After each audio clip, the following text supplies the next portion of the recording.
Mike, can you hear me? I can hear you, yes. Hey, it's Liz. I'm in my car. We have no electricity, no water, but I'm on. Jill Hano called this morning and she cannot get on because she has no electricity and I guess not a capability on her phone, but I just wanted to give you that information. Okay, Thank you. thank you.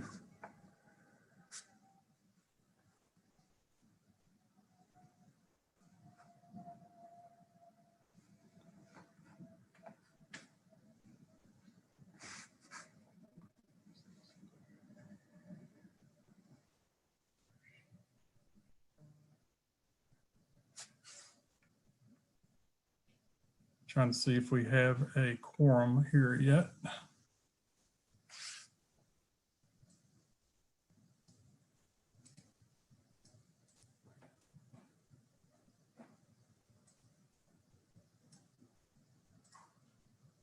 There's Bambi.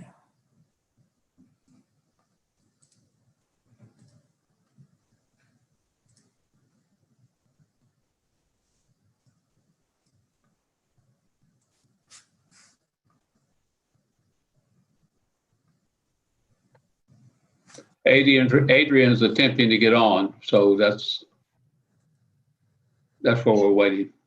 Okay. Hey, Mike, I think you do have a quorum. I don't know if you want to wait a few more minutes or not, but whenever you call the meeting to order, I could take roll and you should have a quorum. Okay, yeah, I was just reviewing. It looks like we have a quorum. Let's give it another minute or two just to see if others can get on.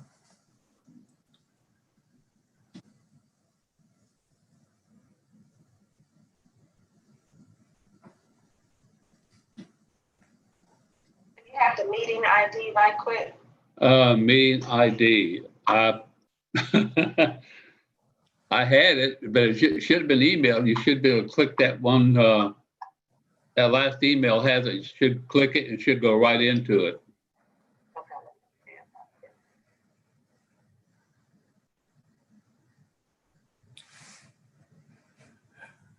And also there's a note from Bambi that she hasn't been let into the meeting yet. What's that? There's a note in the chat from Bambi that she's here but not let in yet. Yeah. Adrian's trying to get in right now, so. Hey, y'all, I'm in. That was before I was let in. Oh, good. Good morning.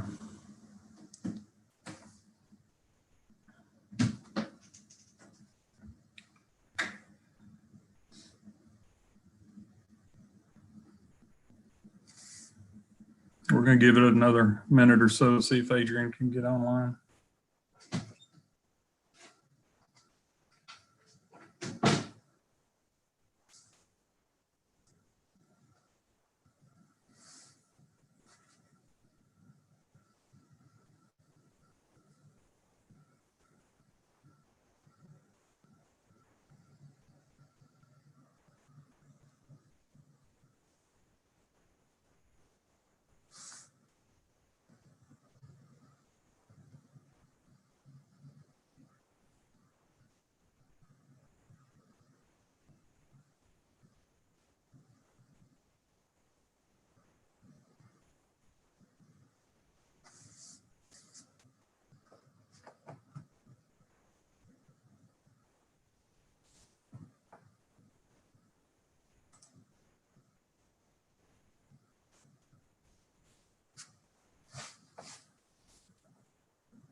If she knows if she even has the link.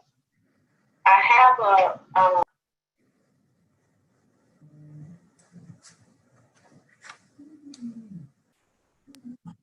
Mary Lee, could you send her the link again? Sure. yeah, I think I found it. You found it? I think, is it on the agenda or the? It's on the agenda. It's on the agenda? It's in the email and it's on our website. It's on the website, in email. should be in blue. I'm talking on my cell phone, or I can go to it and see it, but I can't see it.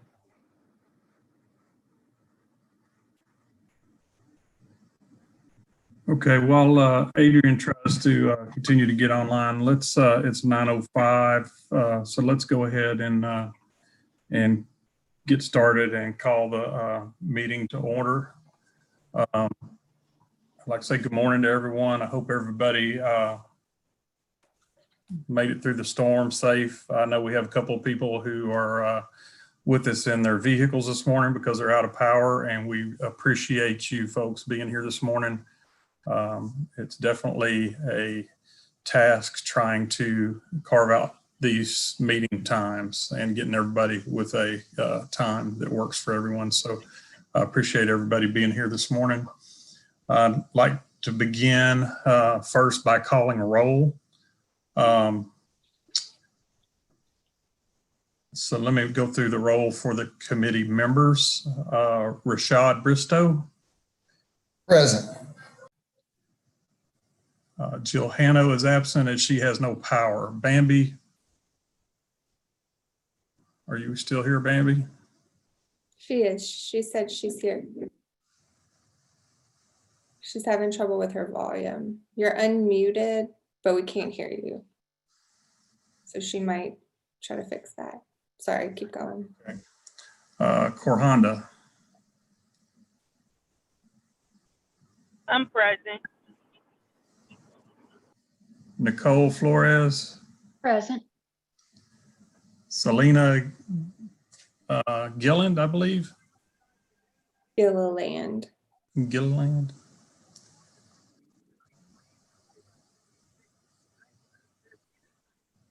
Selena not with us. I don't think she is. Liz Gary. Present. All right. Once again, thank you everybody for being here this morning. Next, I'd like to go over our virtual meeting protocols. As you know, we're having to participate via Zoom, and we're broadcast on YouTube.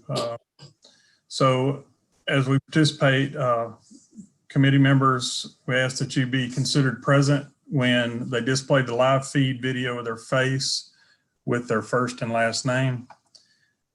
Please keep your microphones muted unless you're called on by the chairperson.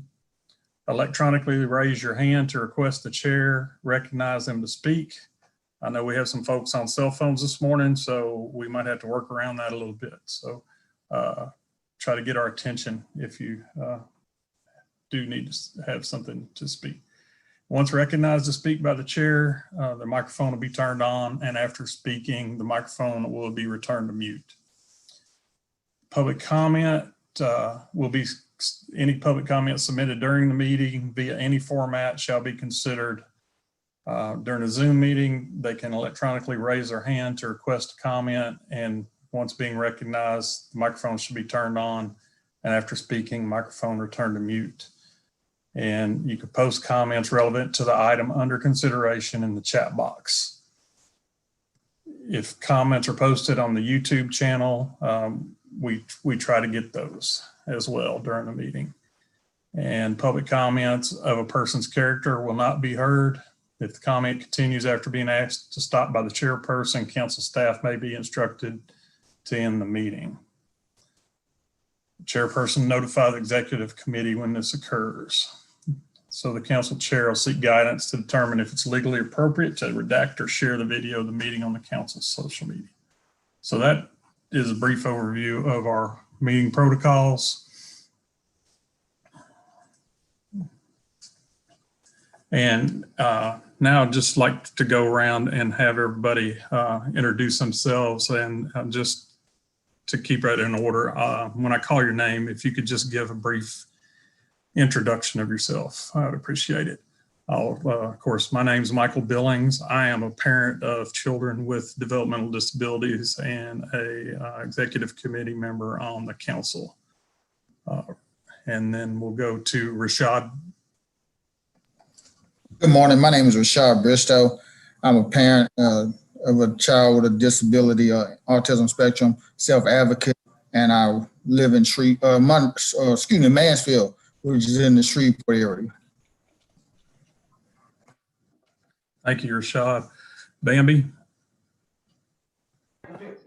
Hi, I think my mic is working now. Hi, I'm Bambi Palazola. I'm the Executive Director for the Governor's Office of Disability Affairs. I am a parent of a young man with a developmental disability, and I am a 2007 graduate of Partners in Policymaking.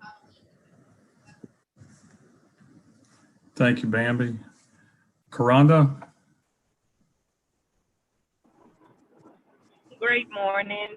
My name is Rhonda Corley. I am a proud parent of a child with developmental disabilities that is medically complex and fragile. I am also a proud alumni of Partners in Policymaking, and I am a national disabilities advocate that actually helps represent our state of Louisiana. Thank you, Karanda. Nicole? Hi, my name is Nicole Flores. I'm the parent of a daughter with a developmental disability. I'm also a former proud graduate of Partners in Policymaking, and I'm also the director over at Families Helping Families of Acadia. Thank you, Nicole. And Liz Gary? Hi, good morning. I am a parent from Region 9. I am a 2008 graduate of Partners in Policymaking, and I'm presently the Policy and Advocacy Coordinator for the LEND program, which is Leadership Excellence in Neurodevelopmental Disorders at LSU HDC. Thank you, Liz. So, Mary Lee, can you give us the update everybody on how the formation of the ad hoc committee came about? Sure. Before I do that, do you mind if I just introduce myself? No, sure. Sorry. No, that's fine. I think everybody should know me, but my name is Mary Lee Andrews. I work here at the council. I am the staff person assigned to this committee. So I will be here for housekeeping items, your contact person if you have any questions or concerns. At the council, I do monitor the PIP contract. So hopefully I will be able to provide you guys with information if you need it or if you have any questions during this ad hoc committee. I will mention the first year I was here at the council, I came in on the second half of Partners. And the second year I was at the council, we only had the first part of Partners, and then the second half was canceled due to the COVID shutdown. But I'm here and you can always reach out to me and I will help you guys and answer your questions to the best of my knowledge. And if I don't have the right answer, I will find it for you. And I just also want to point out, Mike, if it's okay with you, kind of our standing guests. Is that okay with you? Yes, ma'am. Please do. So we have, as a standing guest, we have Mr. Jim Sprinkle. He's the Executive Director of Families Helping Families at the Crossroads. So this is the entity that holds the contract with the Partners Coordinator. And then we also have Ms. Adrienne Thomas, who's here, and she served as the Partners Coordinator last year, the year that it was canceled in the middle due to COVID. So the next thing on the agenda is I'm just going to give you guys a quick summary of the formation of the ad hoc committee. You all should have the transcript from the Self-Determination and Community Inclusion Committee meeting that took place in July. And that is where this PIP ad hoc committee was formed. It's a lot to read, but if you did read over it, that's great. And if you didn't, you can, and it starts around page 4 and it goes for the next few pages. But essentially the discussion of what to do with the 2020 class that only completed 3 months was being discussed in multiple committees. And it ended up being discussed again in Self-Determination, Community Inclusion. And that is when a motion was made to just create a PIP ad hoc committee to decide what to do with the 2020 class that only completed 3 months, and then how to go about a 2021 class or 2022 class and future classes. And so all that information is there for you guys to read if you want the details and the back and forth on it. And so that's all I have for that, Mike. Okay, thank you. So was Adrian able to get online? Adrian Thomas? So Adrian, you have to unmute. Good morning. Good morning, Adrian. Would you mind taking a moment to introduce yourself to everyone? Sure. My name is Adrian Thomas. I am serving as the policy partners and policymaking coordinator. I am the mother of a young adult daughter with a developmental disability. I have a background in working with people with disabilities, having served as a advocate, a special educator, inclusive coordinator, and as well as working in the vocational rehabilitation field. Okay, thank you. We also have you on the agenda next. Yes. Right, a presentation. Are you ready for that? Yes, I have a small presentation prepared. Okay. Well, you have the floor. You ready for me? Yes, ma'am. Okay. Mary Lee, you have a copy of my PowerPoint, or can you share my screen? I did not ever receive a copy of anything. I just sent it to you. Can Oh, I you can you just share sent my it? screen? Yes, you should be able to. I'm actually going to ask Hannah if she can make that possible. Okay.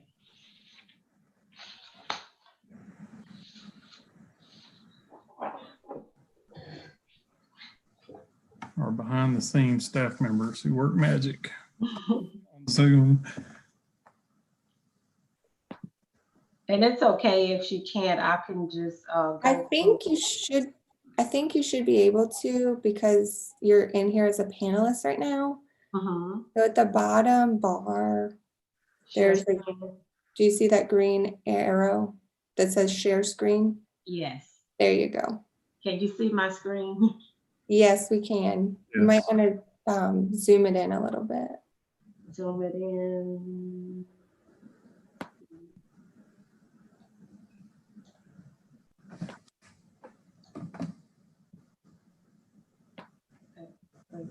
Desktop as a share.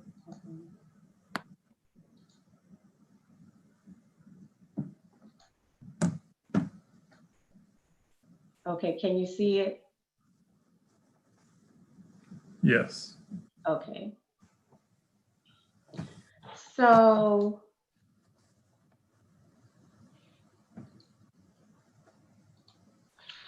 I just want to start off.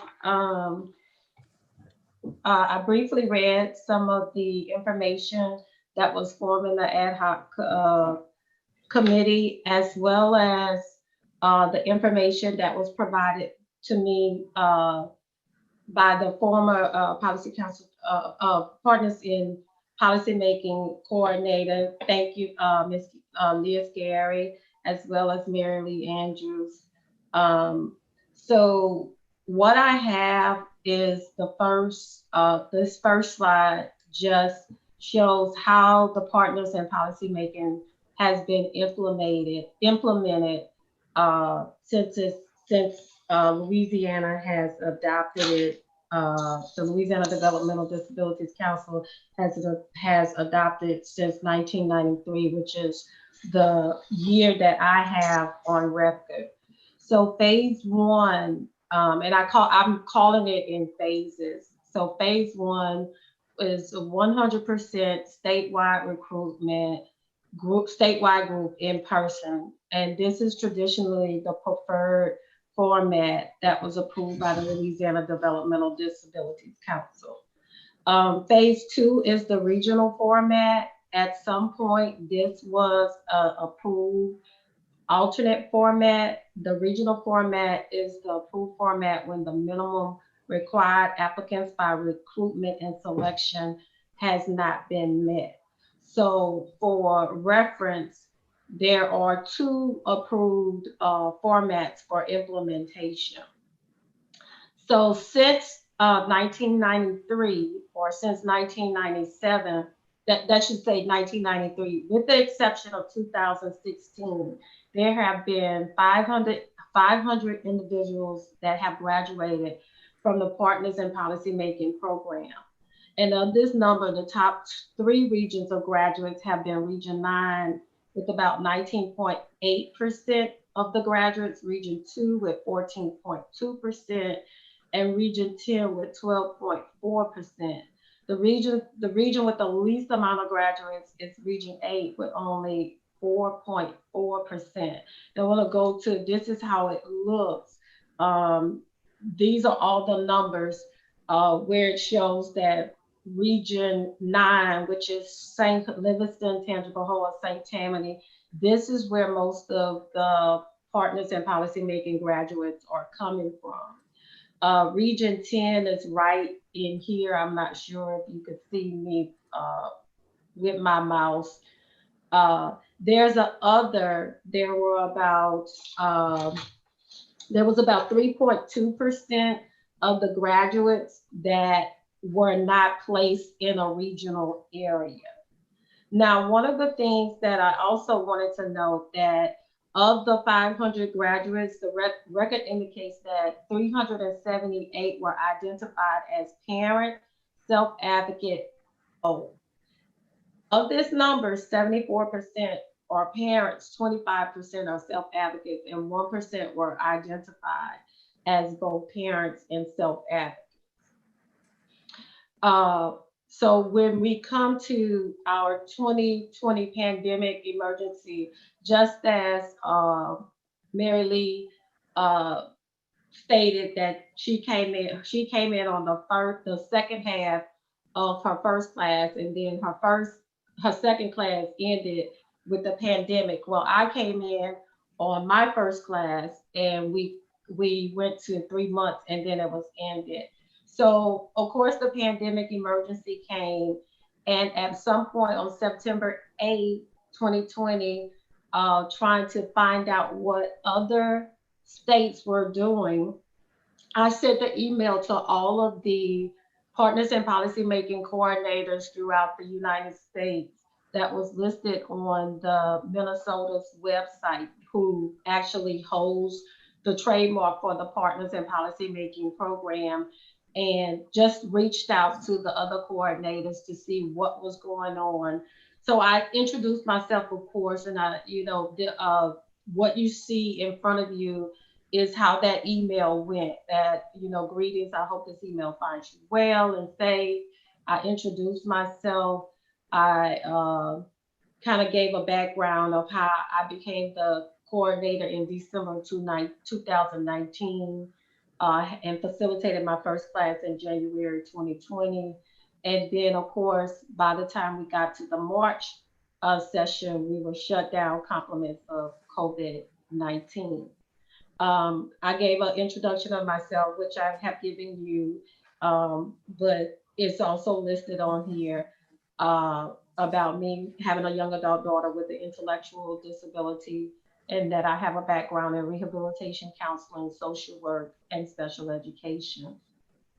One of the other things that I wanted to note that I was not aware about the Partners in Policymaking program until I applied for the position. And I have been quite active in the disability world with my background. I've also served in Early Steps. I was one of the original trainers for Early Steps. I've served on the State Interagency Coordinating Council. So that was also when I interviewed for the position, that was one of my concerns, at how I could reach, or how I would reach or recruit others to participate in the Partners in Policymaking program. I went on to ask the other partners and policy making coordinators. I asked them 6 questions, and you have the 6 questions in front of you. Number 1, how long have you been with the Partners in Policy Making program? Number 2, is there a discussion platform or website, social media group where coordinators are communicating with each other? If yes, can you provide a link or information? Question 3, was your Partners in Policymaking 2020 class completed or shut down due to COVID-19? Was there an alternate format used for completion? Question 4, are there plans in your state to commence the completion of the 2020 class, and how? Question 5, are you recruiting applicants for a 2021 class with an alternate format proposed?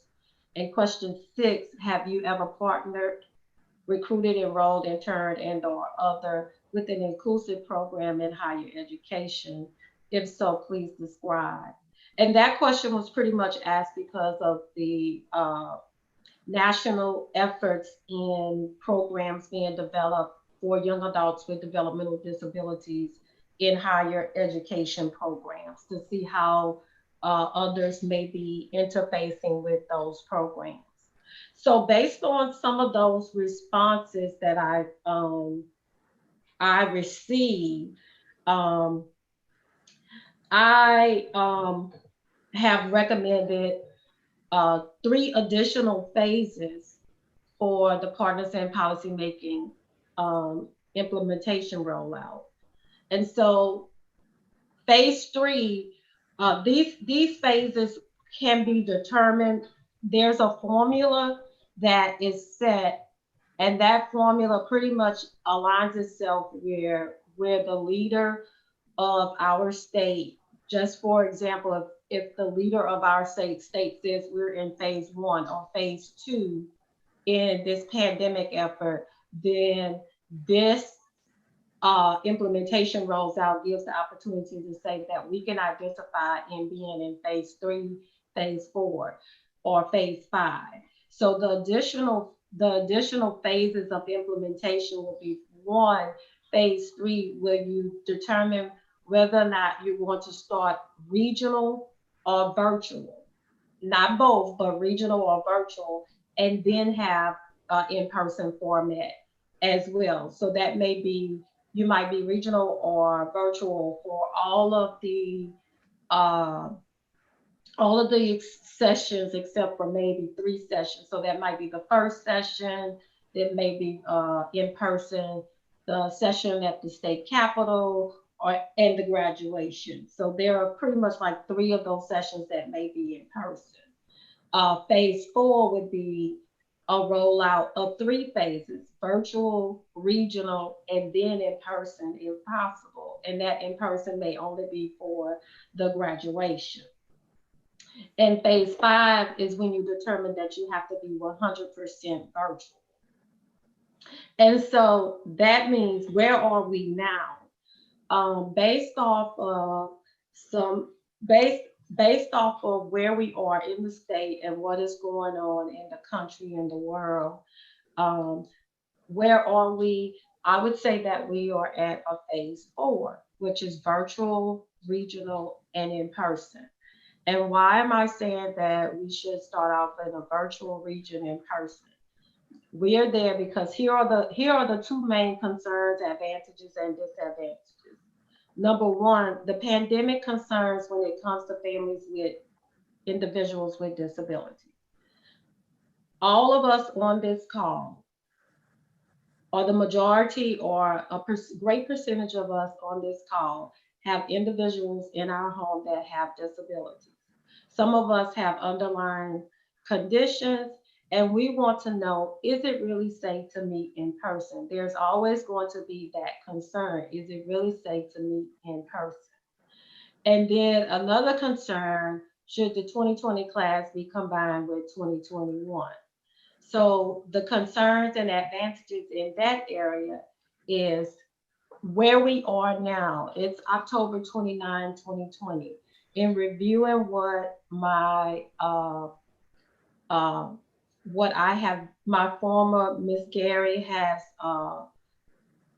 I appreciate all of the documentation that have been given to me in showing where we are, what we should be doing, and working with Mary Lee and Jim, where we are by now, as of October 29th, 2020. There are a lot of factors that would, or tasks that would have been accomplished by October 29th.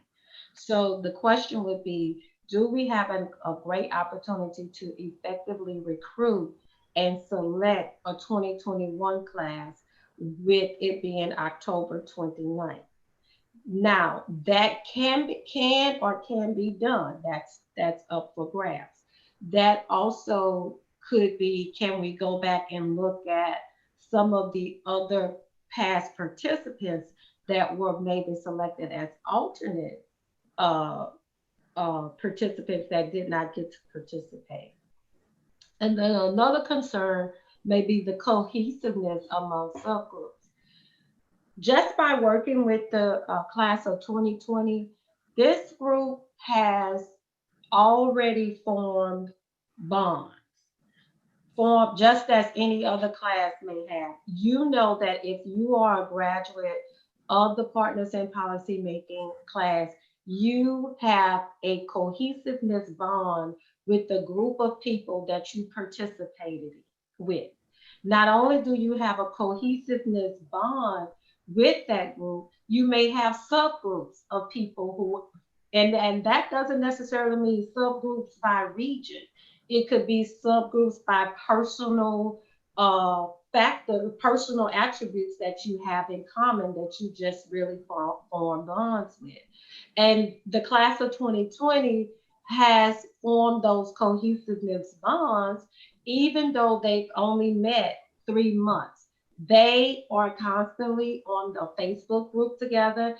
They have reached out to each other, the participants that were in Region 5 that was affected by Hurricane Laura and Hurricane Delta. Group members in Region 9 have gathered donations and given to them. So they have a bond. So how can we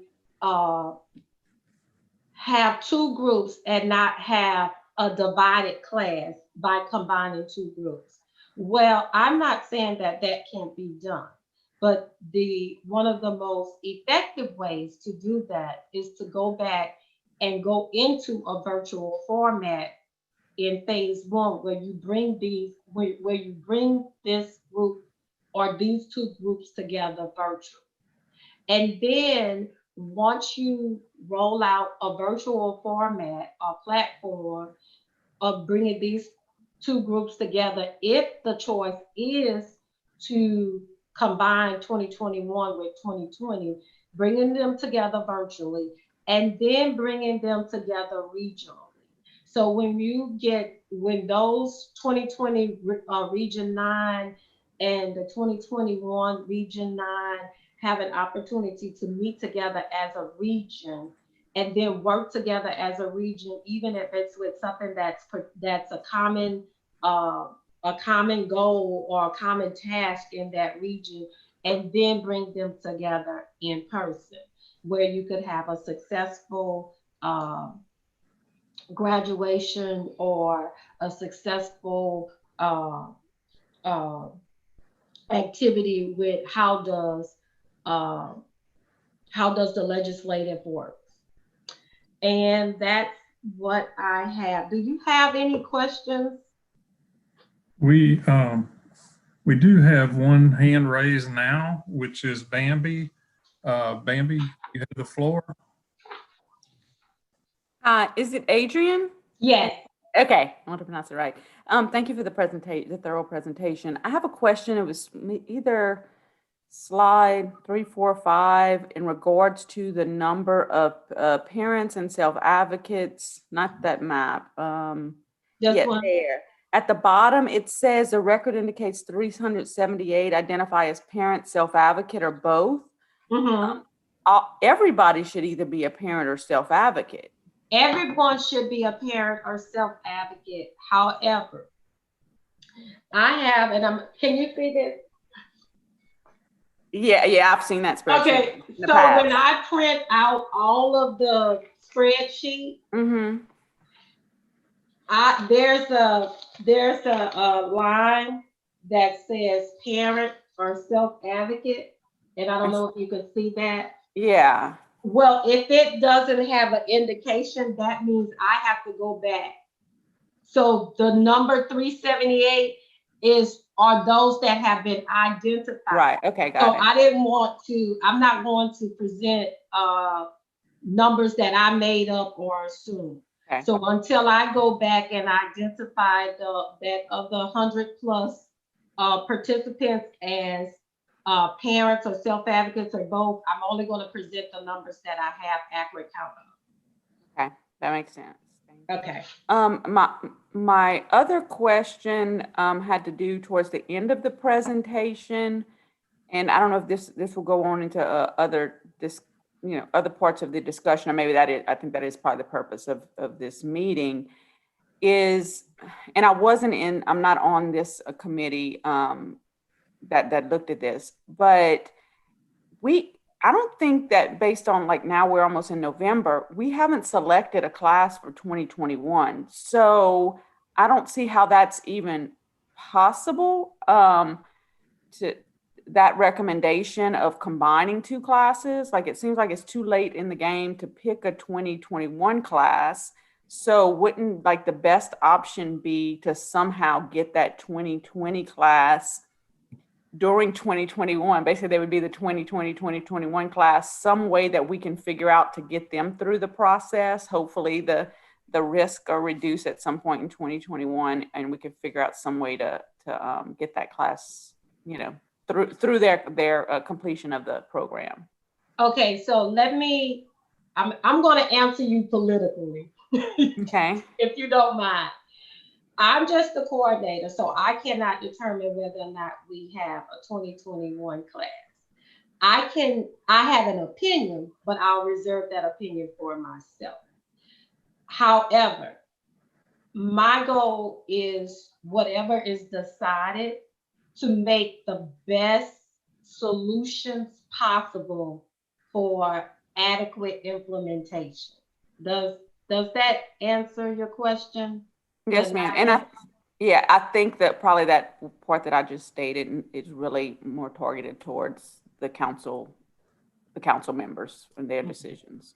So, and I can say that, and I can actually, I hate to, I'm going to go back. I hate to kind of throw a little monkey in this, a little wrench in this.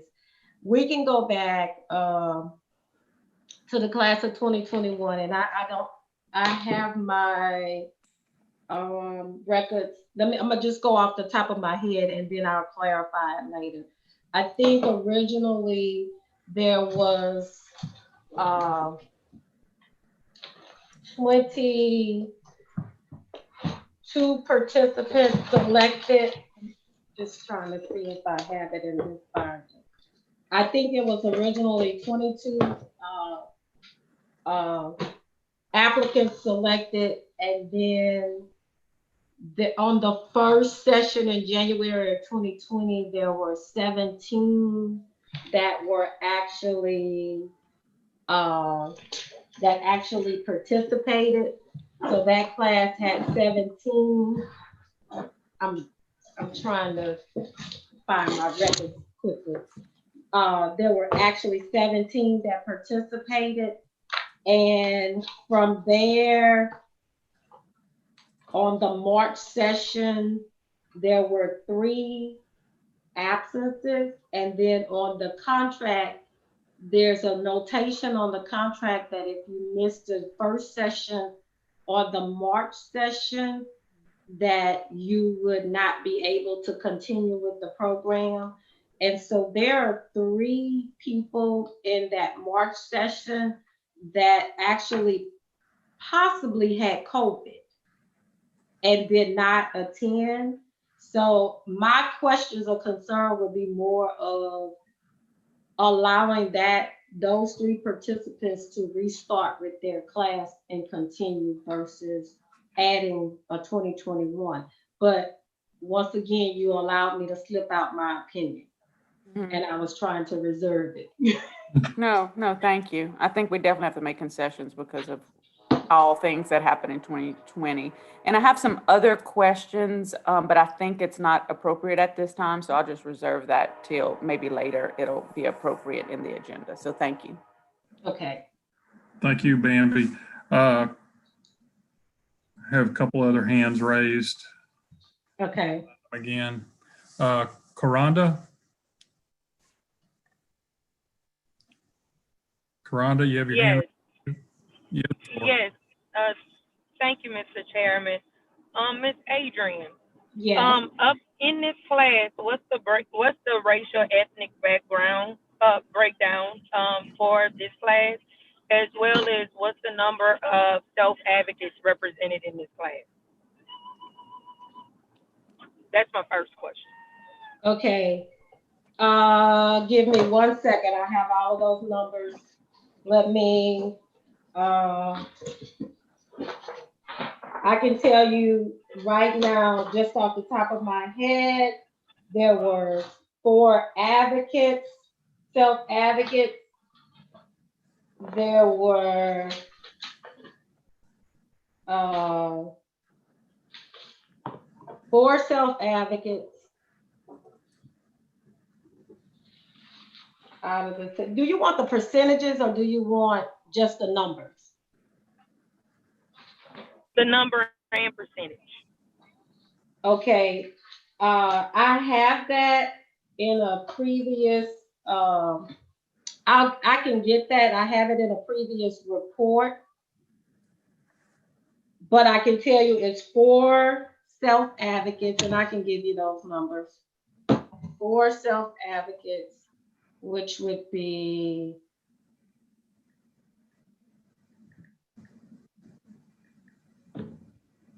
24% of that class was self-advocates. There were 3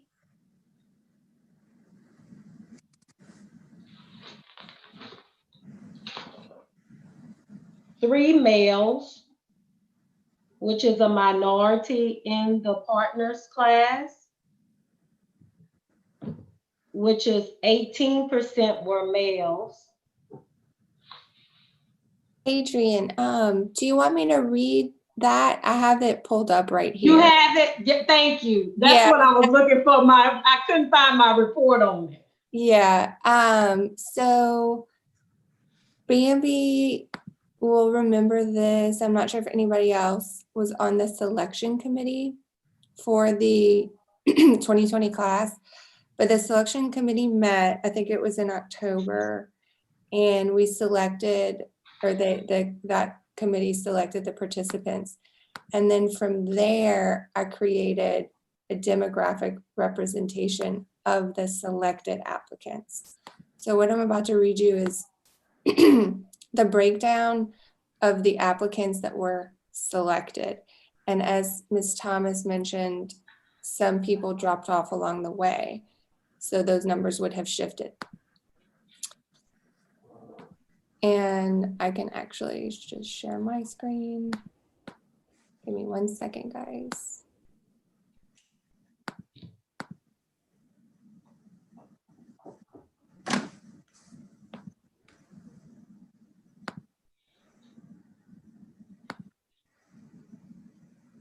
Oh. And if not, Mary Lee, I have those numbers now. Okay, I'll just read them because I'm on a Mac and it's acting funny. Okay, so for advocacy representation, we had 6 self-advocates and 21 parent advocates. And so the percentage was 22% self, 78% parent. And this was at 27. The geographic representation, we had about 2 and 3 people from regions 1, 2, 3, 4, 5, and 7. Region 6 had no one. Region 8 had 1. Region 10 had 4, and the most came from Region 9 with 6. The gender representation, we had 3 males, which was 11%, and 24 females, which was 89%. And minority representation, we had 16 Caucasian, that's 59%, 9 African American, that's 33%, 1 biracial, that's 4%, and 1 American Indian, which is 4%. And then of that number, the final count was 17. So after the first session, there were 17 members, and of that number, 4 were self-advocates, or 24%, 3 males out of that 17, which was 18%, and 7 African American, 7 minority, which was 41%. Okay, thank you.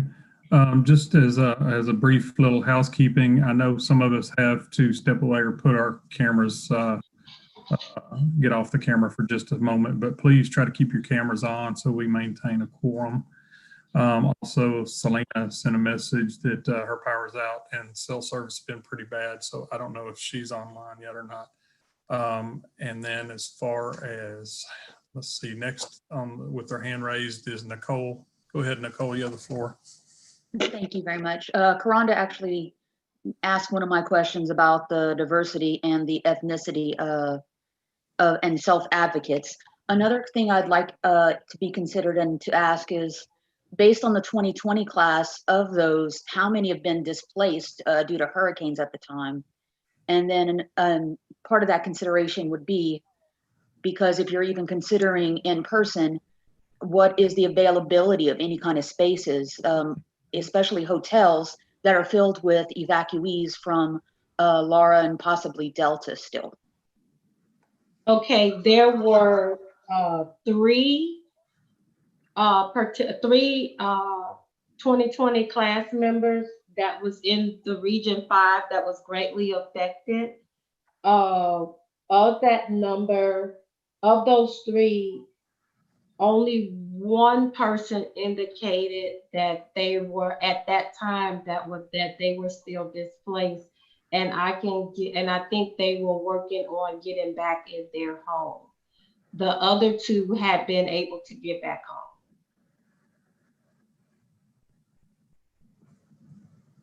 And what was the second part of your question, Ms. Flores? Just to consider the possibility that if even looking at in person, which is kind of scary because of talking about COVID exposure possibly already happening in the classes, how would you even be able to find hotels that are available due to the high number of evacuees from Laura and possibly even Delta that are still residing in most of the hotels around the state? Well, I would go back to and if I may answer, Mr. Chairperson, I Yes, would ma'am. actually go back to the phase 4, where we would actually still be meeting and reconvene virtually with all of the participants, and as well as regionally. So with the regional format, the coordinator goes to that region. And so right now, because of not only the pandemic, but actually what Louisiana is going through with the hurricanes, I think it would be easier for us to find 1 hotel room versus 10 hotel rooms, with me going out regionally. Then the 2 sessions that I would recommend in person would only be where we would do the legislative session and the graduation. And that is that could be pending to be determined in April or June of 2021, which prayerfully, and I know with the efforts that we are committed to as a state of Louisiana to getting our fellow Louisianians back in their homes, so that we could at least not deal, we're resilient from the hurricane. So we know how to get people back where they need to be if we can. And then therefore, all we have to do is focus on how to stay safe with the pandemic. Did I answer your question, Ms. Flores? Yes, ma'am. And just one final thing, just to consider whenever we would go back, since you mentioned there were possibly already people who had COVID in the classes, how they could maybe keep in mind when addressing that for attendance, you know, for future classes. That was it. Yes, Thank you.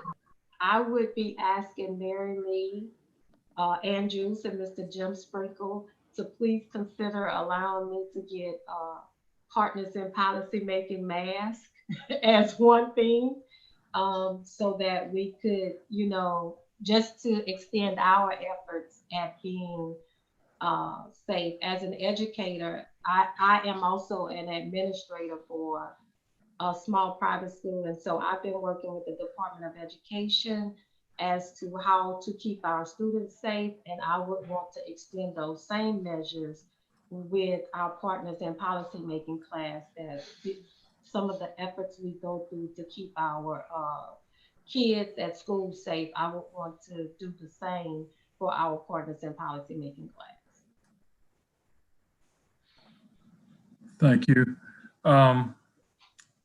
I see we still have a couple of hands raised, and I saw Liz with her hand raised and then go down, now back up. So go ahead, Liz. Thank you, Mike. Adrian, great presentation. You were very thorough and it was an excellent presentation. I got cut off at one point because as I was driving, the electricity's in and out in this area. But I was, and I may be repeating something and I apologize, but were you saying that considering doing, I saw all the phases, but was there a consideration of finishing off? Well, let me just back up. Let me just say my thought would be a good possibility of finishing off those who started this year, finishing them since they've already had their bonds and connected, finishing those groups virtual, and then possibly considering the fact of maybe doing regional reach outs where you would go in an area or do it virtual as opposed to bringing everybody in one spot. We did that, as you said, in 2016, and it was not as effective as it could be. We had great turnouts for Lake Charles area, New Orleans area, and some of the, I think Shreveport was okay. But I think it's an opportunity now that you're dealing with that. It won't necessarily be Partners in Policymaking, but the dollars in 2016 when they used it wasn't either. But there's that option to try to just regroup under the circumstances, because obviously nobody thought would be 9 months, 6 months, 8 months, whatever it is. I'm lost time into this and dealing with hurricanes that now have hit Southwest, Southeast, and God knows what.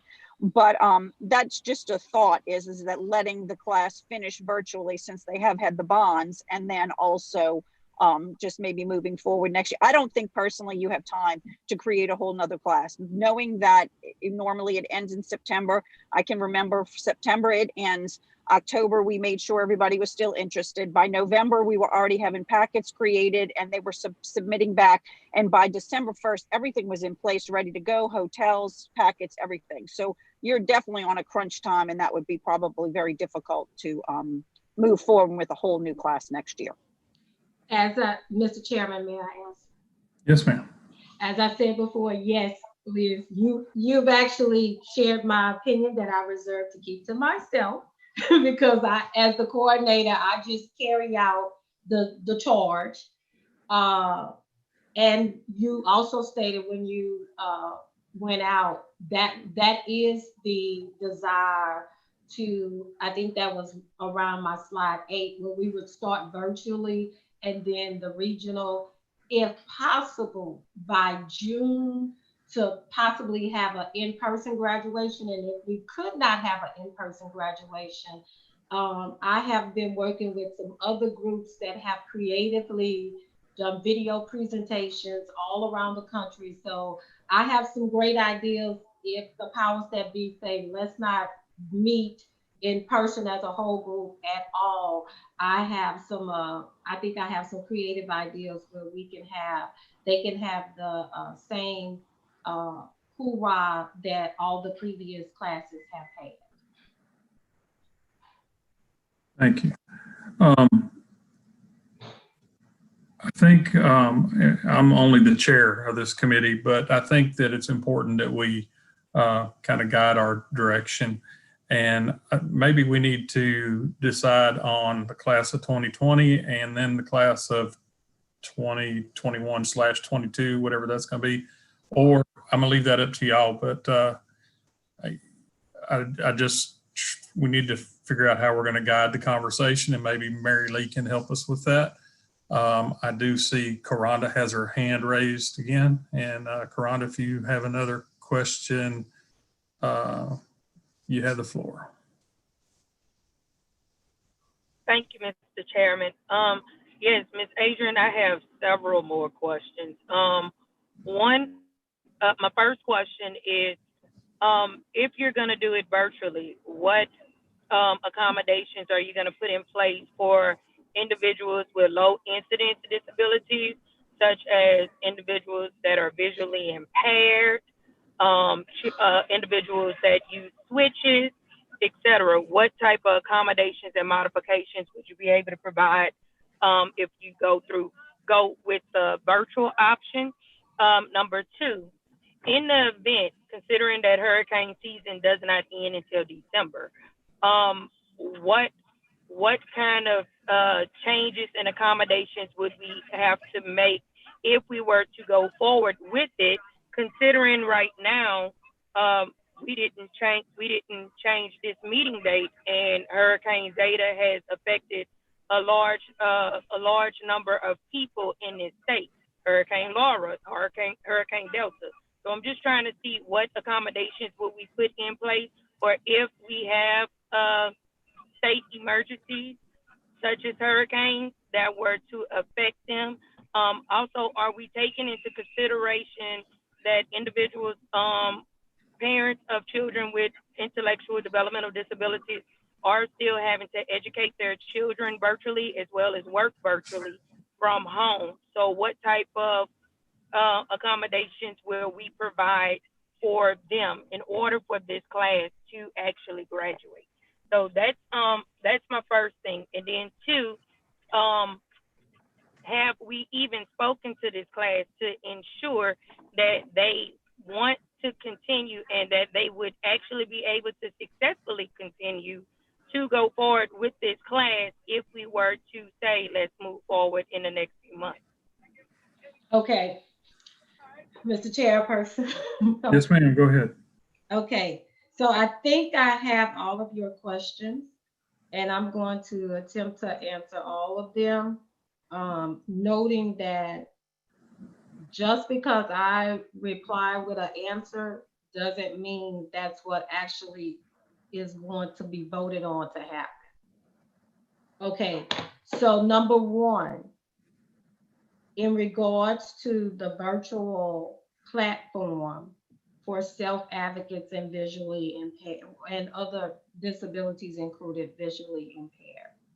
So as a vocational rehabilitation counselor, I have been involved in virtual platforms that take all of these disabilities into consideration. So number one, let me say that most people, the majority of the people with visually impaired disabilities already have the necessary adaptive or assistive technology to be able to use technology. If not, then if I came across an applicant or a participant that does not have what they need, then we need to get them with Latan or so that they can get the equipment that they need with the assistive technology. The virtual platform that I would encourage is more like a college virtual class format where the information is provided and then the participants or the students have a week to submit. So it's not like we would go into a virtual chat room immediately. The platform will be carefully designed to keep all of those, all of the number two, the changes with the accommodations, the parents of, you gave me three other questions about parents with intellectual disabilities. So that virtual platform of that virtual rollout would take all of those persons into consideration. I can say that I'm glad that I have an advantage of actually having participate and still participate in school virtually. So I am familiar with the different platforms that can effectively work with our participants that have these challenges. I also want to know that virtual platforms actually have an advantage for self-advocates. When we're in a class, when we're meeting in person and in a class, sometimes that class is moving so fast that self-advocates or people with disabilities don't have the amount of time to process and ask questions of the information that they receive. So as a coordinator, I'm always going back, and I'm sure Liz can address this too. We have had to go back and reassure that our participants with disabilities understand, and are okay with the information that is provided.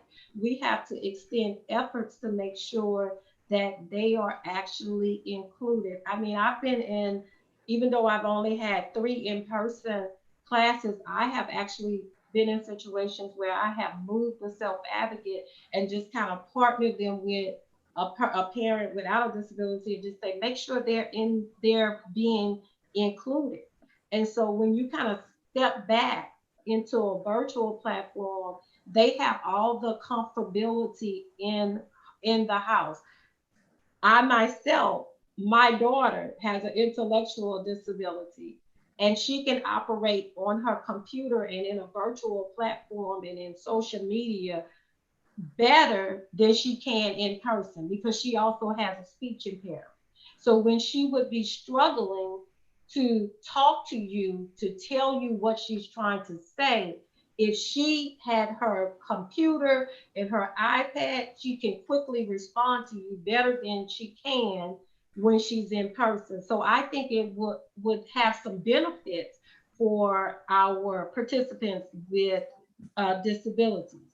And then I think that answered question 1, 2, and 3. And then you had a 4th question that says, have we spoken to this class? I have not surveyed this class in its entirety, but I have been in communication with this class. I have also addressed issues with class members as to how this class was being a part of their classwork and how we should move forward so that they can move on. So I think this format, especially the virtual format, starting off with the virtual format and the region format, would actually give them a sense of effort that we are trying and extending all efforts so that they actually can participate, though life has gone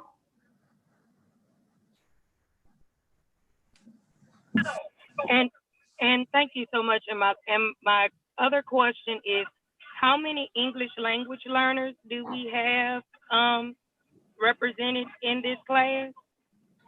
You mean English as a second language? Yes. There are no participants that have English as a second language in this class.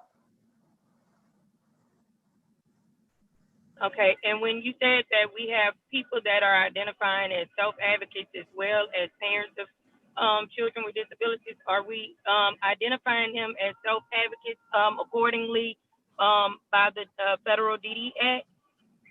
Well, let me tell you this, that information, that's not information, that's information that I was given. So that information is information that I synthesized. So I would actually have to go back and look at the actual disabilities, but I am almost positive that I can answer it from the standpoint that if it was coming from the Louisiana Developmental Disabilities Council, that they were taking the ADA and all of the federal regulations in consideration. Now, if you want a more, I am doing an extensive study of those, of the past participants, but that's pretty much out of curiosity and not necessarily as a charge from the council, but more so that we can have an accurate account of information that was presented to me in moving forward and responding.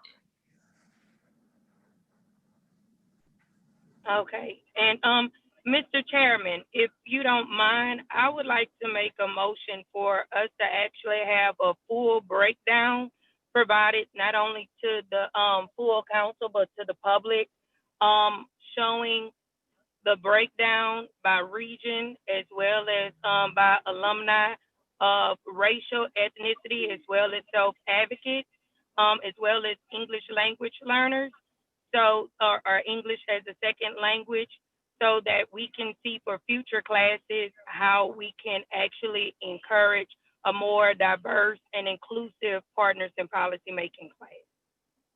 May I respond as well, Mr. Chairperson? Yes, go ahead, Adrian. That is actually one of the charges that Mr. Sprinkle and Ms. Mary Lee Andrews and Mr. Jim Sprinkles, that was actually one of the things that we discussed in December. When I was interviewed, they gave me the opportunity to ask questions, and that was actually one of my questions, and they kind of boomeranged it back on me. So that's one of, and if you go back to, there were several points in my presentation that actually noted to what you were saying.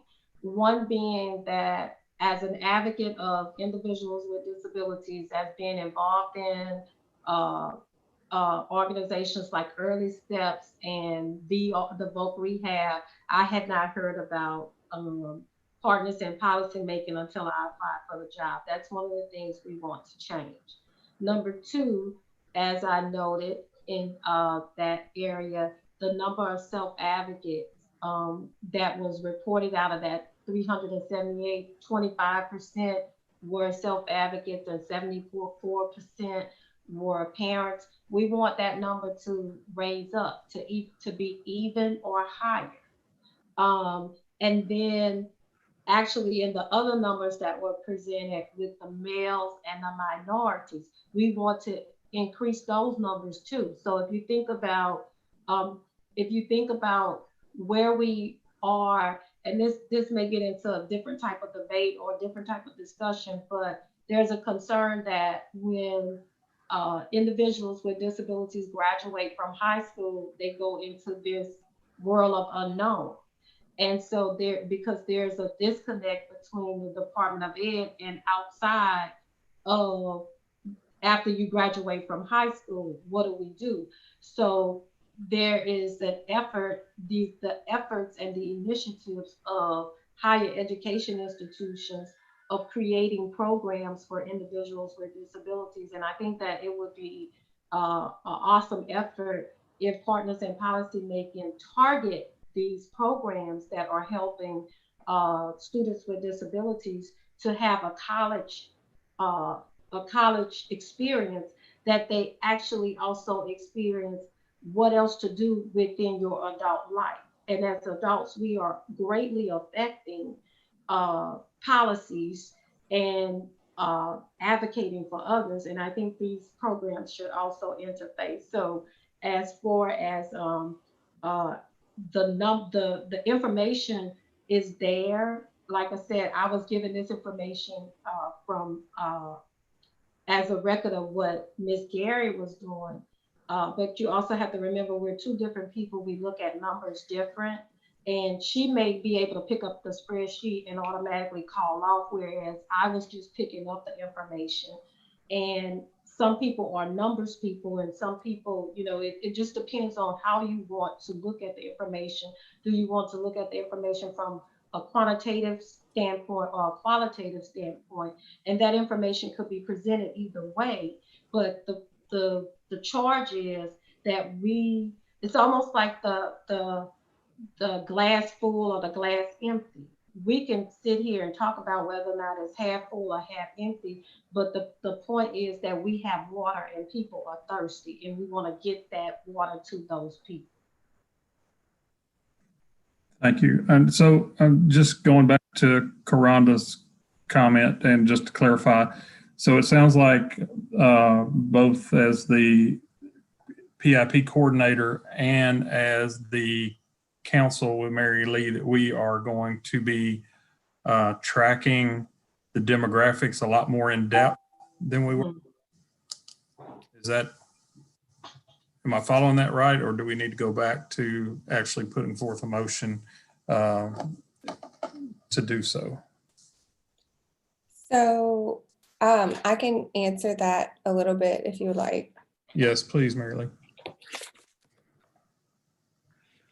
So the demographic information will be tracked every selection committee by who we select, sort of like I read it out to you earlier. I'm not sure exactly, I wasn't clear exactly what you were asking, Ms. Corley. A full breakdown by region and alumni. So I think it would just make more sense to do it by class so it was accepted. And then it would be, I would ask Ms. Thomas to be tasked with compiling all that information from alumni. Okay. And that would be, I think, more appropriate and helpful. And she's only going to be able to do that with as much information as she has. You have to keep in mind today, October, whatever it is, 29th, you can say, I want every piece of information from the inception of partners and every race in this, but it may not have been historically recorded. So Adrian and I can do our best with the information that we have. And I guess I'm asking for some clarification too. Are you looking, Karanda, are you looking going forward or going back? Thank you, Mr. Chairman. I'm looking at both because most of the time when you take a look at the history, you can see how you need to move and navigate going forward. And so I know that the information is available from the previous years. So I just think that we need to actually take a good look and scrutinize the data from the previous years. And I'm not saying that we have to go back all the way to the existence of partners in policymaking, but I am saying that we can go back at least 10 years and from there moving forward, look at the trajectory of what the data is showing us and see how we can make it to where it's an equal level playing field for all that is impacted by this in the DD and intellectual disability community.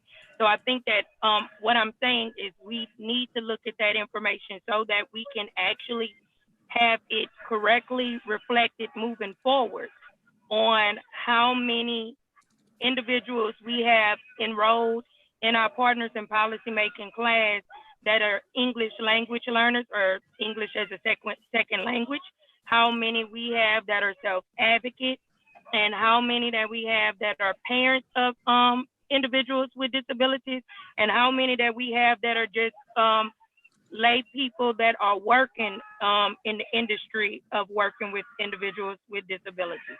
So I think that we just need to have those numbers with the full breakdown of the targeted disparities that ITAC has provided, so that we can ensure that all populations are being served. Mike, can I speak? Yes, please, Mary. I mean, like I said, Ms. Corley, I don't know that we're going to have all that information. I just don't know if we're gonna have all that information. The person who might know, if she's willing to speak on it, would be Liz.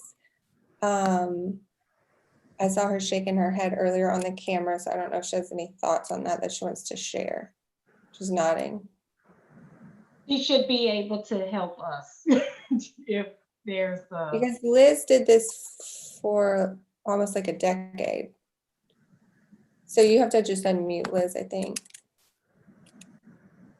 I was, Go ahead. I'm sorry, I was waiting to be acknowledged. I'm sorry. Oh, okay. No, I thought that's you were okay. asking for help. No, I'm sorry. I just was waiting for Mike to acknowledge me. Okay. So yes, Marilee, thank you. I am going to reinforce what you say. There is limited information because there is limited information that was asked on the applications over the year. I can say, Karanda did say the last 10 years, I feel confident that you probably can get that information as far as males, females, the different ethnicities and things like that. English languages, no, we've never asked that question. So that question would most likely not be able to be answered from that standpoint because it was never asked on the application. It may be something that it obviously is something that needs to be done now. But as far as that, past probably 10 or 11 years, the information is very, very sketchy. I mean, it took me years to try to recreate who went back far, whether they were a self-advocate, a male, female, things like that, because not all names are that available. But I would say that probably with the last 10 years, you can get most of that information except for the English second language learners. Thank you, Liz. And Karanda, before I come back to you, mind if I take a question? Bambi has her hand raised for quite a while, and see if she has something to add to this conversation. Hi, can y'all hear me? So I think what Karanda, and correct me if I'm wrong, what she's trying to get to is having that data in order to be able to have a more diverse representation of our people who are in partners. And I have been probably on the selection committee over the past decade, almost every year. And we've worked really hard at trying to get diversity and selecting people who met those representations. But the issue is recruitment. So, I mean, just to answer your question, Karanda, primarily the majority of people are white mothers from South Louisiana. Every other demographic area is underrepresented in partners. And so we have to do a better job of recruitment. I don't think you have to do an analysis of the data. It's just we need to have more self-advocates. We need to have more men. We need to have, particularly in some particular regions. I know in Region 6, we only ever have any applicants in Region 6. Region 7, which is Northeast Louisiana. We just need to do a better job. And it sounds like, Adrian, I love that you are targeting like our higher ed institutions. We actually have a contract. The DD Council has a contract with the cooperative, or they're working with the higher ed institution, so we can really tap into that. I have a son at the UL Life program, and I listen to their class online every morning. Actually, when we got on this meeting, he was still having his morning class, and there are some exceptional young people in that programs, and I'm sure that's the case across the state. And so that's a great opportunity to tap into some young self-advocates and get them, when they're young, and get them started in advocating. So that's just my input on our recruitment. And the other thing, Adrian, so I don't have to come back on later, is we have, one of the things that we've really worked on is making sure that we keep our alumni active and cohesive and working together. We have a Partners in Policymaking Facebook group, a private group, which I think probably you should be added to.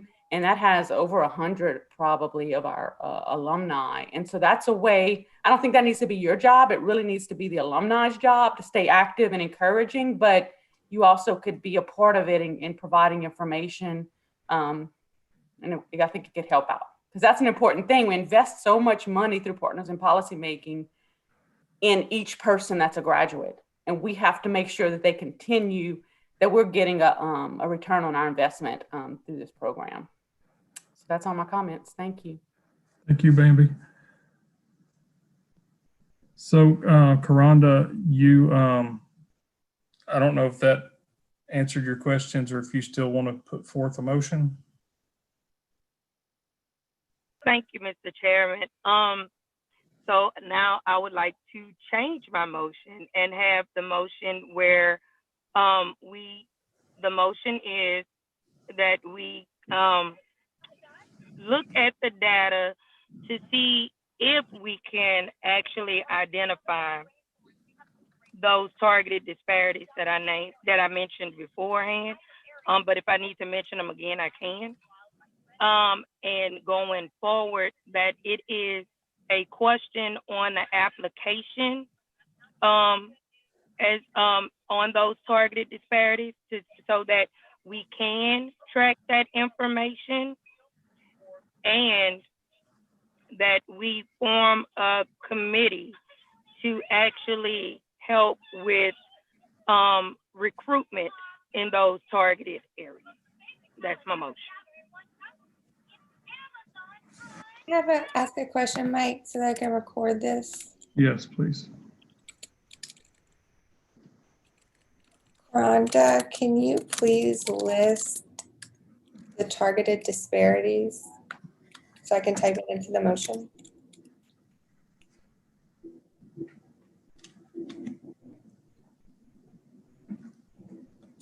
You're muted.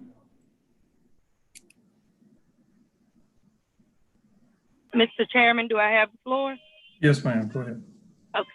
I'm sorry. The targeted disparities are all the ones according to ITech. So that would be English as a second language, self-advocates, individuals that are social economically disadvantaged,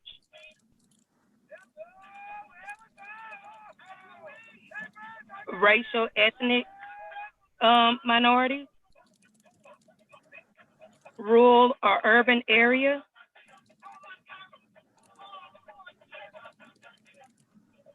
and if there's a self-advocate or not, and if they're a self-advocate that have another disability in addition to DD or intellectual. Secondary disability. Yes. Thank you, Ms. Adrian. Okay, so this is the motion I have. A motion, it's long, so I'm just going to read it. A motion to look at demographic data to see if we can identify targeted disparities, English as a second language, self-advocates, individuals that are social and economically disadvantaged, racial ethnic minorities, rural or urban areas, and self-advocates with a secondary disability, and going forward, include that information as a question on the application so that we can track it moving forward, and that we form a committee for recruitment made by Ms. Corley. Mr. Chairperson. Yes, I'm not sure who that was, but That's Adrian. Adrian. Okay, yes, ma'am. Let me ask Ms. Curley, and I'm not wearing my parliamentarian hat to see how to before there's a second and a second on that motion. Ms. Curley, there is, if I'm not mistaken, and Bandy, Mary Lee, Jim, you guys can correct me if I'm wrong. There is a selection committee for partners in policymaking. Is there a possibility, and I'm not asking you to change your motion, but I'm asking that if there's a selection committee out right now that is a part of the recruit, that is deeply involved in the selection process, that committee has an added task of looking at these things in the recruitment process versus creating a different committee. I don't know if that makes sense or not. I have several hands raised. Let's, Mary Lee, go ahead. I would just say that I agree with what Ms. Thomas just suggested. I think that makes more sense. And Bambi? I was just going to say that men have not been represented in partners. And so I think that should be an added disparity or targeted group that we look at in recruitment. I know it's not in the DD Act that Karonda talked about, but I think that's something we should include. Thank you. Ms. Corley, do you want me to add that to your motion? Yes, can you please add men as well as LGBTQ that may be in the disabilities community?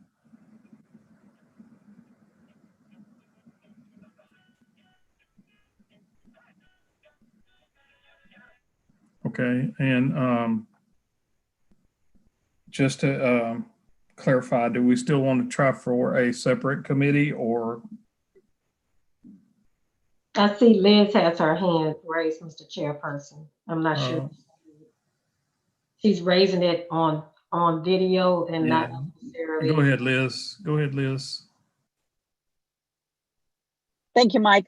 The only thing I would say is that when we would meet for the selection committee, all of those things were looked, except for English as secondary learners. I'm sorry, I get I'm having a brain when I repeat that. I'm sorry. But whenever everything else was listed, and so there's a criteria form that was recommended by partners that you always look at. And so Bambi can agree with this, and Marilee at the same time too. We would look at that and break it down and focus on the disparities first based on the applications. But I think I need to go back with what Bambi said. The recruitment is really the bigger issue than the actual selection at the time, because you're limited with what you got when you got the applications in. And so I think it's a recruitment issue to focus on the recruiting of making sure that you're getting the list of all those different disparities out there, as opposed to the actual selection. Because when the selection comes down to it, we would choose based on starting with the least amount of applicants, with all the different disparities to touch on throughout the state, based on the different ethnicities and all that stuff. We would focus on that first before we would do anything else. And I can tell you that almost every time Region 9 and Region 2 went last getting picked, because we had to make sure that we had geographic representation, we had disparity,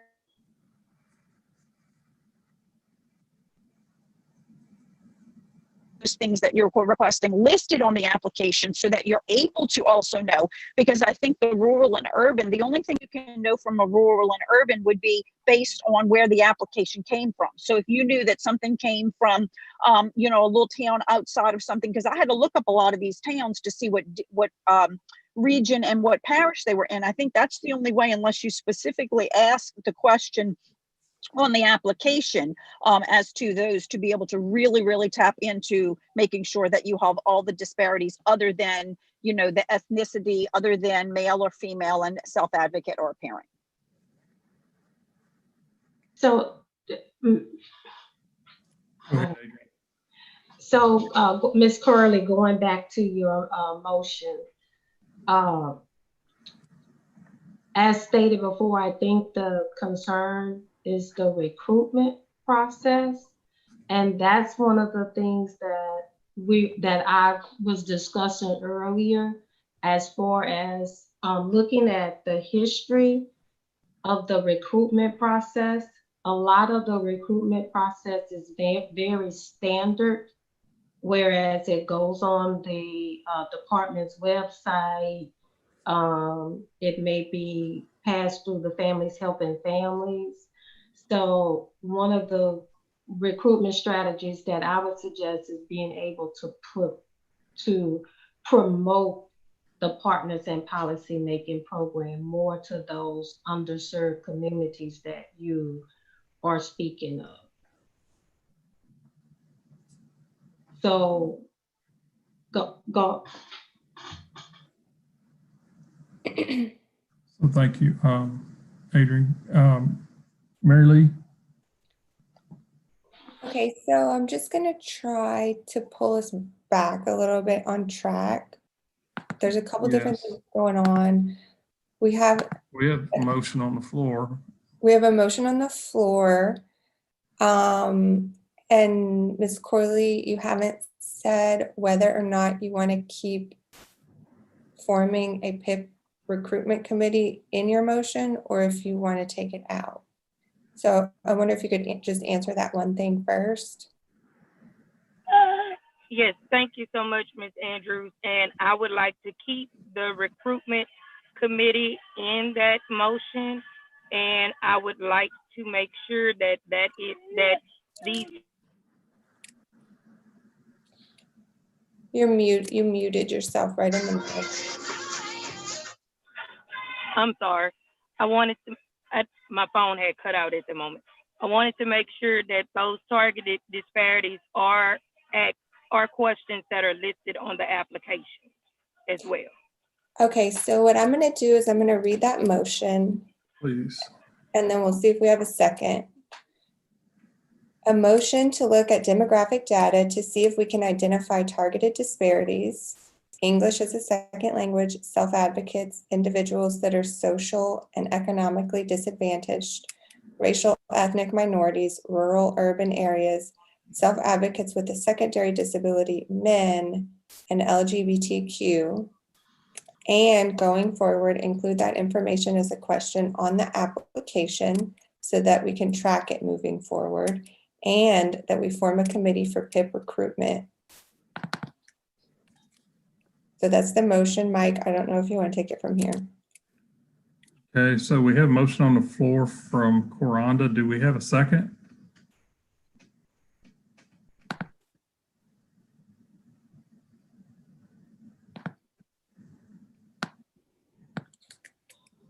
So no second. Does anyone want a second? So we have no second. So the motion does not pass. Okay.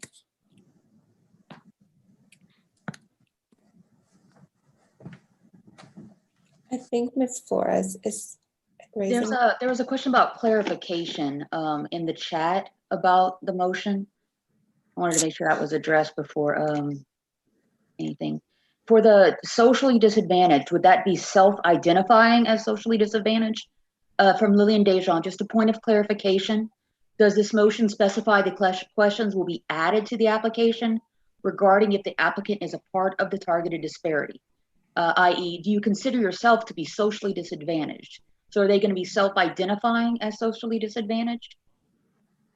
So I didn't see that that was specified in the motion, so I don't have an answer for that. I'm assuming if you're putting it on the application and the application is filled out by the applier, that they would have to be self-identified. Well, there's in the initial survey, and I'm not answering that question. I'm just giving you a point of clarity.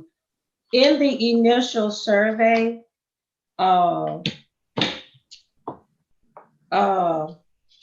participants are asked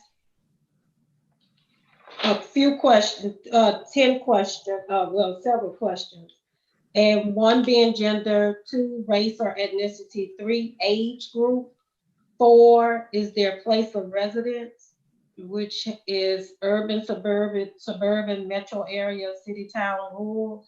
And then there's also an income survey, income question that is listed less than 12,000, 12 or 19, 999, 20, so on, so up, level of education, type of disability, their the involvement in advocacy and personal responsibility in contacting their local officials, as well as have they did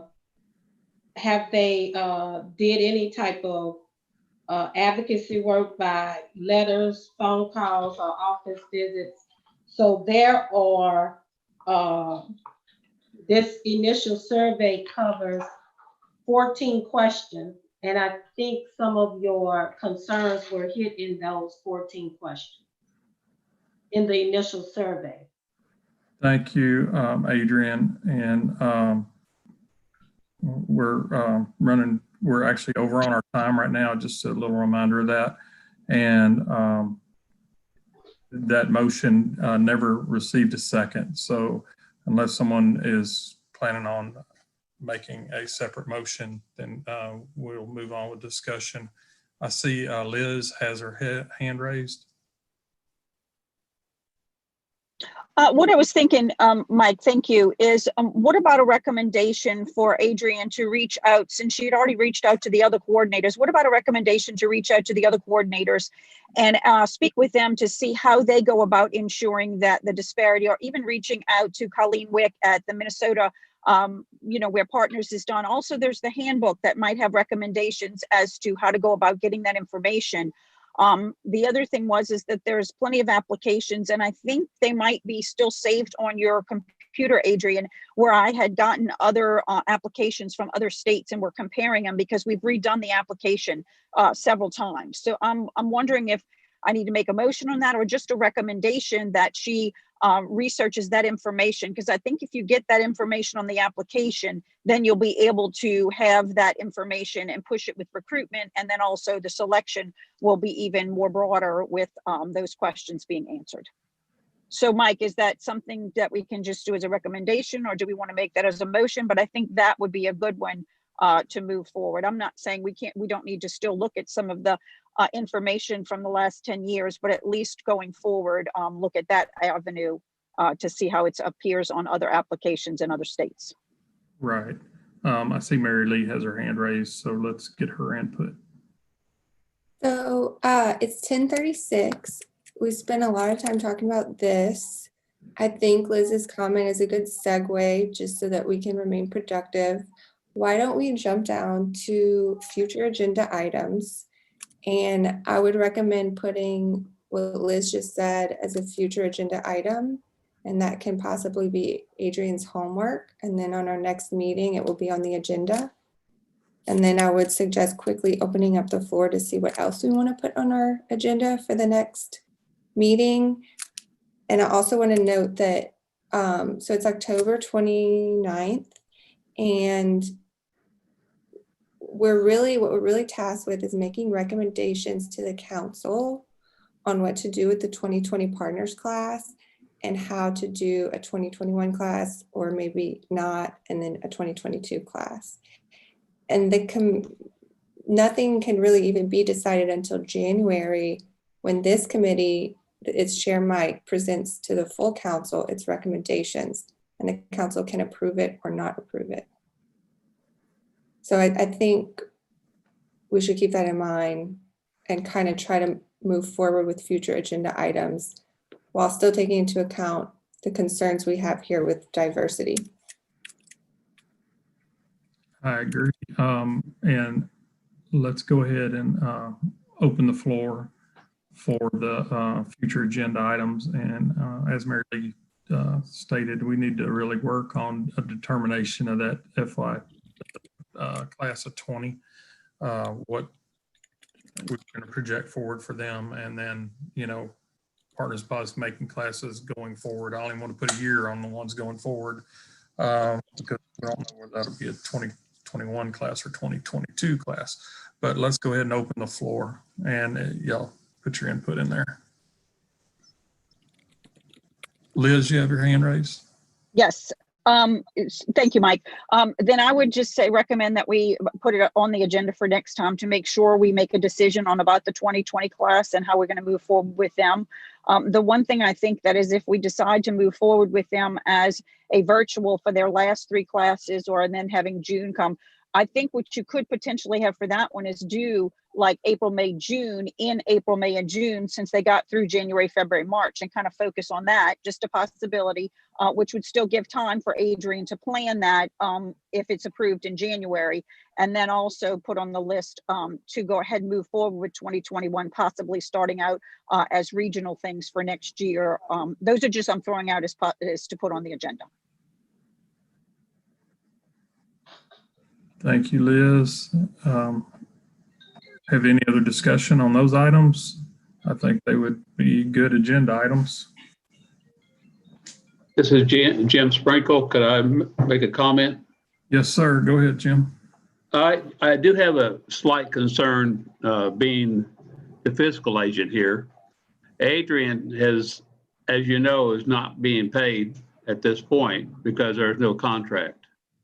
And our center is going to pay her $500 just to carry through this point. It is not fair to her to be working and doing all these compensation. So I just want to make that you all aware of that we are going to cover her to the best of our ability until such decision is made where the council can do it. Thank you. Thank you for bringing it to our attention. This is Bambi. We have funding set aside for partners. So I would really, as a council member, I would really encourage that we do what we need to do to make sure that we're compensating for these things that we're asking. So I don't know, I don't want to get in that discussion right now, but that definitely, I'll make a recommendation that that's rectified. You want to add that to the upcoming agenda? Yes, please. Thank you. Okay. I don't know if maybe we should, I think it might, I'm afraid that will be too slow if we add that to the next agenda. Okay. So perhaps I can just maybe set up a meeting with the acting executive director, Courtney, and Jim and Adrian. That was ultimately her decision to do that. And so that would be her decision to change it. Okay. Can we just add it to the agenda, just that you report back on what? Yes. Okay.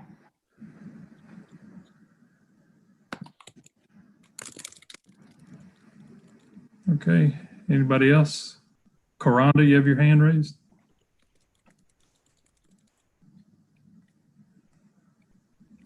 Karanda, you have the floor. Yes, my apologies. I was actually commenting. Thank you, Mr. Sprinkle, for that information, and I do strongly agree with Ms. Polazola on that being a recommendation, as well as I would like to recommend that we actually that maybe the staffers with the DD Council can actually poll some of the self-advocates that are on the council to actually see what some of the problems or challenges they may have with doing the virtual, so that it could actually provide data to Ms. Adrian on how we could, if we were to move forward with the Partners in Policy 2020 class, the different challenges and how that can be tackled. And that information could actually be provided to this ad hoc committee for the next meeting.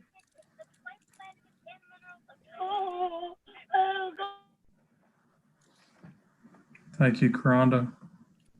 So I guess that would be more like a follow-up, me following up. Is that how I understand it, Ms. Corley? Yes, ma'am. To actually follow up with all of our self-advocates that we have on the council, and if we don't have any that have any of the low incident impairments, that maybe contact some of our family helping families centers to see if they actually have some of those individuals on staff that can speak on the different challenges, so that we can have that data to determine how we can move forward. Ms. Corley, if I can just make a suggestion, it might just be a quicker solution just to ask the actual self-advocates that we'll be dealing with. So that would be the self-advocates in the 2020 class instead of other self-advocates. Because I think the goal is to find out how to accommodate them so that they can participate virtually. Decision is made for the remainder of 2020. And as well, might I also add to merely, Mr. Chairperson, to respond to Ms. Curley. I'm actually taking notes. So everything that you guys are saying, I'm actually going to report back regardless. So I'm going to, as Liz suggested with the information, I'm going to be able to try to synthesize as much as possible all of the concerns and questions that's been, or comments that's been floating through. So I'm just not sitting with the committee, listening to the information, waiting for you to say, coordinate or do this. When I hear it, I move on it because I'm a numbers person. I work out of curiosity. I think the concern is, and I thank you, Mr. Sprinkle, for bringing up the financial part. I think the concern is that I'm working on curiosity and great faith. So I'm going to get the information to you. I'm going to get the information, all of the information that everyone wants. It's just a matter of I guess it's a matter of the process and the time and being able to, at least be address the compensation part. If that, I can do numbers just out of curiosity, but I need, Thank you, Adrian. Mary Lee, do you want to recap what we have for future agenda items? Okay. We have putting on the agenda a decision about the 2020 class and how to move the 2020 class forward. A suggestion on that item would be potentially doing the missed April, May, June sessions in April, May, June of 2021. The next agenda item would be regional sessions for the remainder of 2021. The next agenda item would be me reporting back on a contract between the council and FHF, and then between FHF and Ms. Thomas. And then the last agenda item was Ms. Corley recommending that I poll the self-advocates on the council on the challenges of virtual participation, or maybe the self-advocates at Families Helping Families on the challenges of virtual participation, so that we can combine their responses to potentially help with the virtual participation of the actual self-advocates in the 2020 class. And then where we left off there is I recommended just asking the self-advocates in the 2020 class directly, because I think that would be a quicker way to what I believe the end goal is. Right. But Ms. Corley didn't respond to me on that one yet. Okay. Do we have any other committee members with anything else they want to add to that future agenda items? If not, I would like to go ahead and move on to public comment.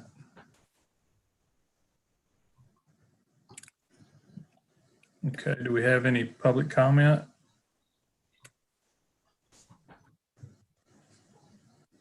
I would like to make a statement. I'm not sure how to raise my hand on this thing. Yes, sir, go ahead. Go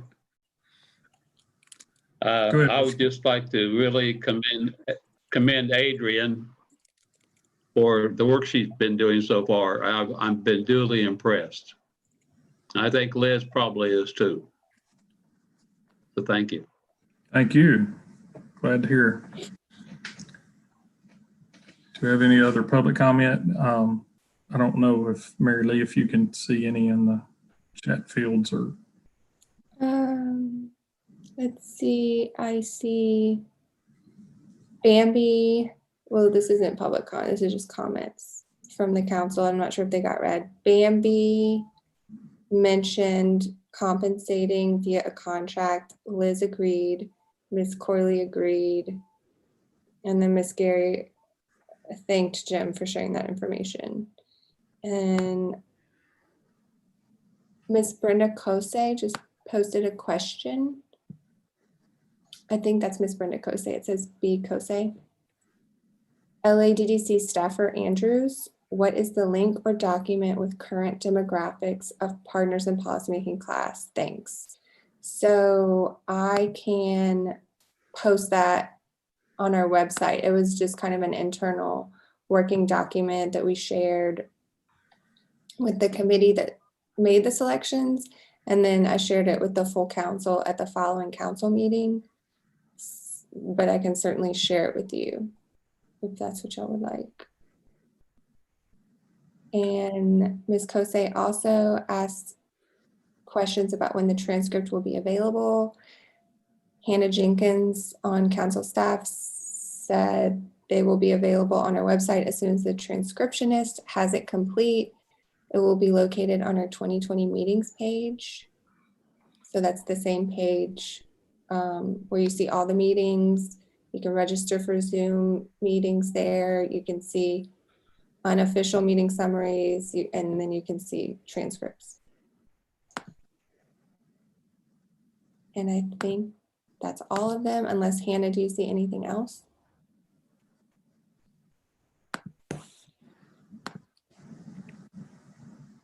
I don't think she does.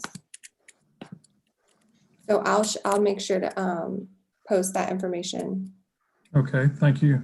I know discussion today in council-wide demographics is a big deal right now, and on this committee it is a big deal, and those are important concerns. And I think the more knowledge we have as far as those demographics going forward, the better off we'll be as a council and as this committee functions as well. I see Karanda has her hand raised again. We're on public comment, but go ahead. Thank you, Mr. Chairman. I just wanted to add, recommend that we add collecting all those demographics and the motion that I made, that we actually make that as a recommendation for the next meeting. Okay, thank you. I don't fully understand what I'm writing down for the agenda item for that.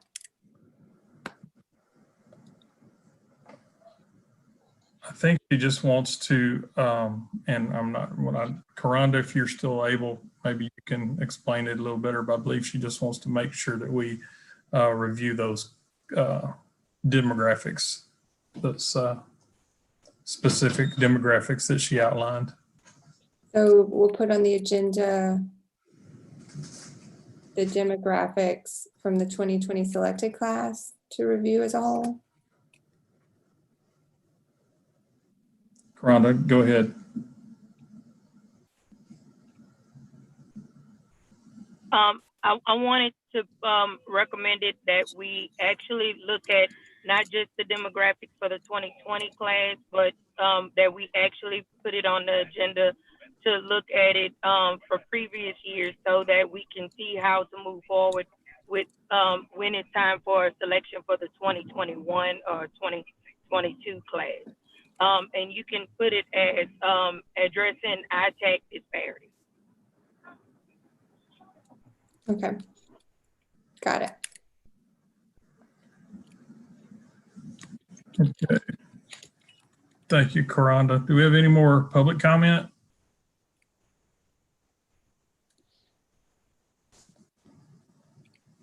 Okay, any other comments from committee members before we close out? Okay, I think that's going to pretty much wrap it up. Does anybody want to make a motion to adjourn? I make a motion to adjourn. Liz motions to adjourn. Do we have a second? I'll second. I didn't see. Oh, was that Bambi second? Bambi second. Thank you, Bambi. I appreciate y'all being here today. With that, we have any objection to the motion to the adjournment? All right, so I appreciate y'all being here today. I hope everybody that was impacted by the storm resolves that quickly, and we'll look forward to scheduling the next meeting. Thank y'all so much. Thank you, Mike. Thank you, Marilee, Adrian. All right, bye-bye, y'all.